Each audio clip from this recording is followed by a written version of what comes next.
অনেক দিন পর আবার আর একটা নতুন ফ্রেশ সকালের আমেজ নিয়ে আমি চলে এসেছি বন্ধুরা তোমাদের সামনে। তো সকালবেলায় এখন ঘড়ির কাঁটায় বাজে সকাল 6:30 আর আমি ঘুম থেকে উঠে পড়েছি।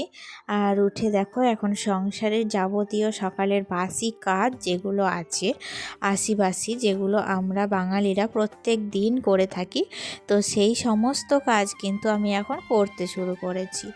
আর আজকে কিন্তু বাবু আবার স্কুলে গিয়েছে, তো প্রতিদিনের মতো স্কুল ওকে আগে পাঠিয়ে তারপর সংসারের কাজ করেছি। জানো তো সকালবেলায় উঠে এত দুষ্টুমি করছিল, ঘুম থেকে কিছুতেই উঠতে চাইছিল না। আসলে হয়েছেটা যে কালকে রাত্রিবেলায় বাবু কিন্তু ওর বাবার সাথে খেলার জন্য খুব জেদ করছিল। তো ওর বাবা তো টিউশনি পড়িয়ে তারপর একটু বাথরুম গিয়েছিল, তো বাথরুম থেকে আসতে অনেকটা লেট হয়ে গিয়েছিল। তো বাবুর পড়াশোনা করে খেলতে খেলতে প্রায় কিন্তু রাত 9:30 10টা হতো বেজে গিয়েছে। বাবু তো 9টার মধ্যে ঘুমিয়ে পড়ে, তো 1 ঘন্টা লেট, বুঝতেই পারছো বাচ্চা ছেলে। তারপর কালকে সারা রাত কিন্তু আর ঘুমোয়নি, জানি না হয়তো অম্বল কিংবা গ্যাস হয়ে গিয়েছিল, সারা রাত্রি কিন্তু ছটফট করছিল।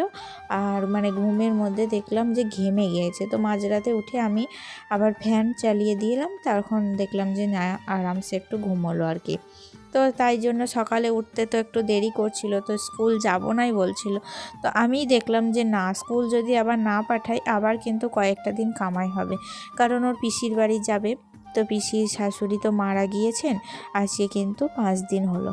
তো সেই কারণে আমাদের কিন্তু আবার কয়েকটা দিন বাইরে যেতে হবে, তো আবার দেখলাম স্কুল টিউশনি সবটাই কামাই হবে।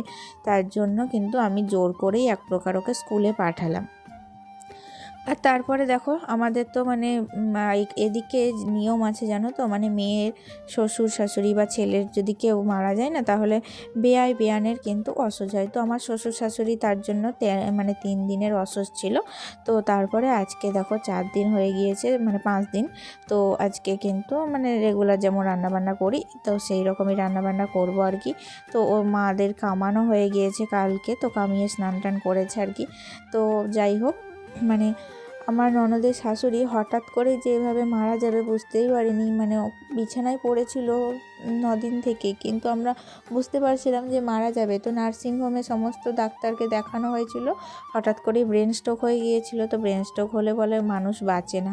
তো যাই হোক, ভাবলাম তো বিছানাতেই পড়ে থাকবে, কিন্তু বাড়ি আনা মাত্রই কিন্তু মারা গিয়েছেন। তো উনি যে হারে কষ্ট পাচ্ছিলেন তার থেকে বরং মারা গিয়ে আমি বলবো যে উনি কিন্তু রেহাই পেলেন আর কি। তো যাই হোক, এদিকে কি বলো তো, বিছানার চাদরগুলো আজকে না আমি পরিষ্কার করব, তাই বেড কভারটা চেঞ্জ করে দিলাম। আর এমনকি যে বিছানার তলে যে বেড কভারটা পাতা থাকে সেটাও প্রচুর ময়লা হয়েছিল, একবারে ধুলো বালি পড়ে। তারপরে বিছানার তলে যে কাঁথাগুলো পাতা আছে ওগুলো ভালো করে ঝেড়ে নতুন আরেকটা বেড কভার এখন আমি দেখো বিছানার মধ্যে পেতে দিলাম। আর এই দিককার জানলাটা খুললে রোদের ছটায় আমার ঘরটা কিন্তু একটু আবছা দেখায়। তো যাই হোক, কালকে আবার অনেকগুলো কি বলবো, আমি ছিলাম না, তো তাই সেই কারণে অনেক দিন হলো যে মুদিখানার দোকানগুলো আনা হয়নি। তো সব কিছুই প্রায় ফুরিয়ে এসেছিলো, তাই যেগুলো ফুরিয়ে এসেছিলো সেগুলোকেই রিফিল করার জন্য আবার বেশ কিছুটা মালপত্র নিয়ে আসা হয়েছিল, সেটা কিন্তু কাল সন্ধেবেলাতেই এনেছিল। তো আমার আর ঢালা হয়নি। তো এখন দেখো সংসারে টুকিটাকি কাজ সামলে বাসি কাজ সেরে কাপড় কেচে নিয়েছিলাম। তারপর ঠাকুর পুজোটাও করে নিয়ে চা খাওয়া হয়ে গিয়েছে, এদিকে বেডরুমটাও গোছানো হয়ে গিয়েছে। তো এখন আমি এদিকে মুদিখানার দোকানগুলো সব ভরে নেব, আর তারপর যাব অন্য কাজে। তো যাই হোক, দেখতেই পাচ্ছ বেশি কিছু আনাইনি, কিছু ডাল কিছু মশলা এরকমই আর কি, চা চিনি যেটুকু লাগে সেটুকুই আর কি রিফিল করে নিলাম। তারপর সেগুলো গুছিয়ে এখন দেখো এইদিকে ওপরটা আজকে পরিষ্কার করব। কালকে তো তোমরা দেখেছো আমি গোটা ঘর বারান্দা সব কিছুই পরিষ্কার করেছি। তো আজকে আমি এই যে সিঁড়ির যে এই যে রেঙিলগুলো আছে এগুলো কিন্তু পরিষ্কার করব।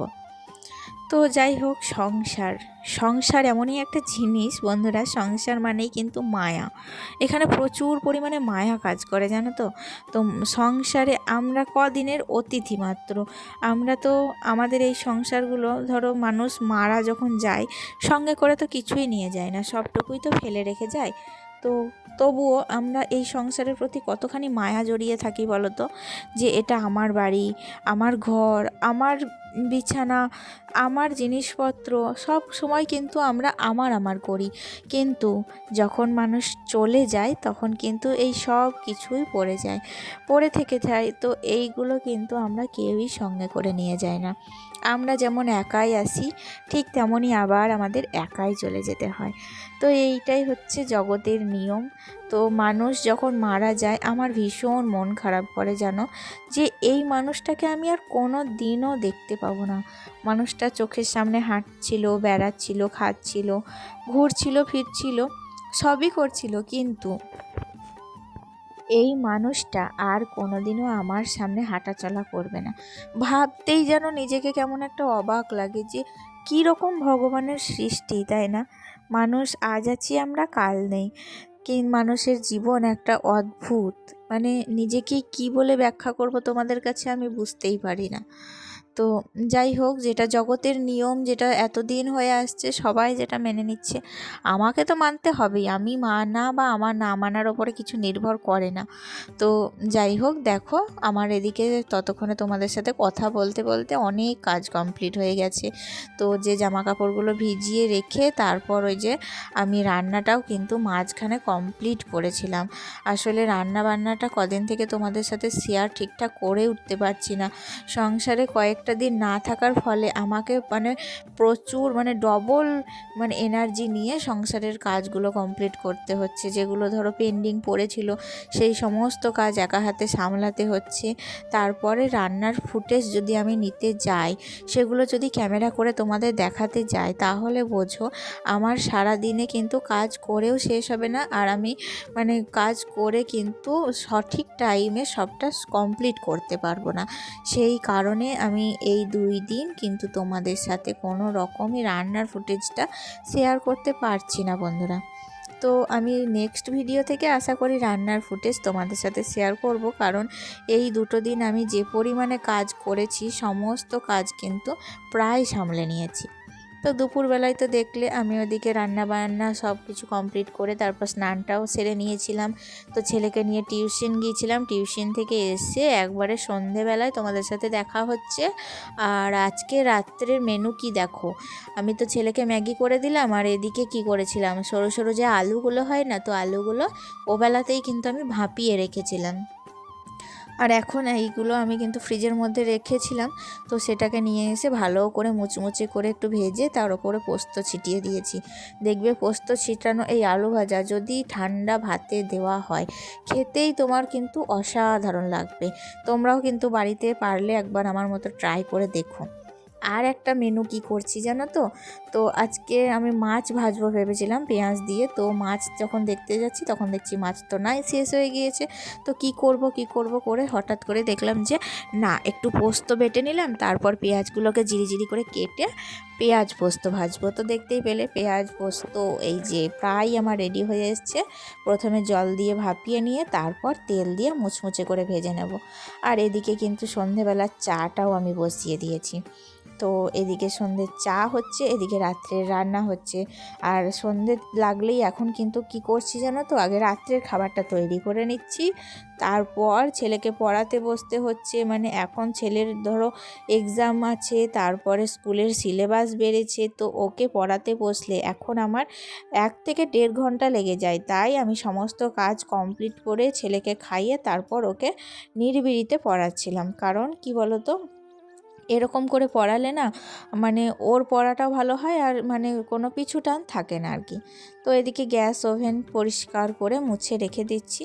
এটা কিন্তু আমি রোজ করে থাকি, এটা তোমরাও করবে, কারণ এতে করে মা অন্নপূর্ণা, মা লক্ষ্মী সবাই সন্তুষ্ট থাকে। রাত্রিবেলায় গ্যাসটা ওভেনটা মোছার চেষ্টা তোমরাও কিন্তু প্রত্যেকে করবে। তো যাই হোক, এদিকে রান্নাঘরের কাজ কমপ্লিট। এখন চলে এসেছি বেডরুমে।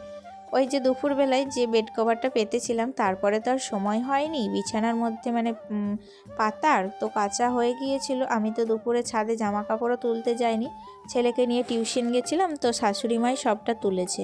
তো আস্তে আস্তে সন্ধে হয়ে গিয়েছিল যেহেতু, তাই বালিশের কভারগুলো আর লাগানো হয়নি।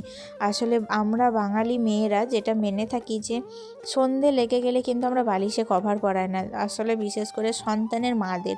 তো এটা পরালে নাকি ছেলেরা মানে জলে ডুবে যায়, এটাই কিন্তু আমাদের কথিত আছে আর কি, আমরা সেটাই মানি, তাই জন্য কিন্তু আমি পরাই না। আর যাই হোক, ওদিককার বিছানা তো রেডি করে রেখেছি, আর এদিকে এখন আমি চলে এসেছি বেশ কিছু জামা কাপড় যেগুলো আমি নিয়ে গেছিলাম বিয়ে বাড়িতে, সেগুলোই কিন্তু আমার এই যে দেখতে পেলে একটাও কিন্তু আয়রন করিনি, জানো তো বন্ধুরা। সমস্তটা কিন্তু আমি এখন ভরে রেখে দিচ্ছি, কারণ জানি না কবে আয়রন করে সবটা কমপ্লিট করতে পারবো, কিন্তু যতক্ষণ বাইরে থাকবে নিজেকেও কিন্তু মানে কেমন একটা অসোশাল লাগবে যে কোনো একটা কাজ কিন্তু কমপ্লিট হয়নি। সেই কারণে আমি প্রত্যেকটা জামাকাপড় মানে এটা হচ্ছে আমার হাজব্যান্ডের আলমারি, তো এখানে সমস্ত জামাকাপড় আমার হাজব্যান্ডের, আর এই যে ছোট একটা আলমারি দেখতে পাচ্ছ, তো এটা হচ্ছে আমার ছেলের। তো এখানে সমস্ত কিন্তু আমার ছেলের জামা কাপড় সোয়েটার সবটা কিন্তু এখানে রেখে দিই। আমি প্রত্যেকটা জিনিস প্রত্যেকের কিন্তু আলাদা আলাদা করে রেখে দিই, তাহলে সহজে খুঁজে পেতে মানে খুব সুবিধা হয় আর কি। তো যাই হোক, দেখো প্রত্যেকটা জিনিস তো রেখে দিলাম, আর এদিকে বিছানার চাদরটাও একটু এলোমেলো হয়েছিল, আর আমার বেশ কয়েকটা কুর্তি ছিল, ওগুলো নিচে গিয়ে আমার আলমারিতে রেখে দেবো। আর তারপরে আমি কিন্তু মানে ছেলেকে পড়াতে বসবো। তো চলো তাহলে বন্ধুরা, আজকের মতো ভিডিওটি এখানেই শেষ করছি। আমার ভিডিওটি আজকে কেমন লাগলো তোমাদের অবশ্যই কমেন্টে জানাবে আমাকে, আমি তোমাদের কমেন্টের অপেক্ষায় থাকলাম। আর অবশ্যই ভালো লাগলে একটা ছোট্ট লাইক করে দিও। দেখা হচ্ছে নেক্সট ব্লগে। ততক্ষণ ভালো থেকো, সুস্থ থেকো, নিজেদের খেয়াল রেখো। টাটা।